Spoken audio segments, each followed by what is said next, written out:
আসসালামু আলাইকুম। তোমরা সবাই কেমন আছেন? আলহামদুলিল্লাহ তোমার দোয়াতে মুও ভালো আছো। তো দেখা পেয়েছেন মুই কিন্তু জমি বাড়িতে আইছু। কি করবা আইছু ক দেখি?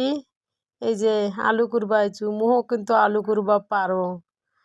সবাই যখন আলু কুরবার জন্য জমি বাড়ি ছুটেছে তখন মোর মনটা আর বাড়ির ভিতর থাকেছে না। মুও খালি করছে মুই কখন যাম। তো মুই কিন্তু ভালোই আলু কুড়াছো দেখা পেয়েছেন মোর খালি কোদালের চোর দিতে খালি আলু লাই পাইছুনু। এই আর কি।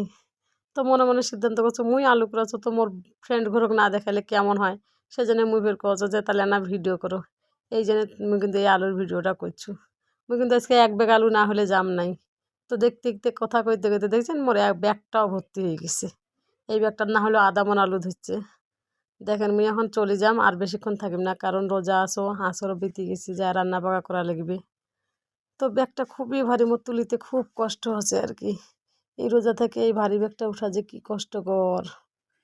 তো মোর স্বামী ফের মোক কয় নাই যে আলু করবা যাস, কিন্তু মুই শখ করি আইছু সবাই এসেছে মোর মনটা মানে জানা শুনেছে অনেক আলু পাশে, তাই ওমার কথা শুনে আমরা যখন এসেছে ওমার পিছিয়ে পিছিয়ে মুই আইছু আলু করবা আসিয়া যদি আলুই না কুড়াই নিয়ে খালি ব্যাগ নিয়ে যা তাই দেখতে কেমন লাগে না। তো এই আর কি। তো মুই করছো মোর বান্ধবী লাগাং না দেখুক মোর ভিডিওটা। তো মোর ভিডিওটা কেমন লাগে সবাই তোমরা মোক জানাবেন কমেন্টস করিয়া। আর ভালো থাকবেন সুস্থ থাকবেন সবাই, আর মোর জন্য দোয়া করিবেন। আল্লাহ হাফিজ।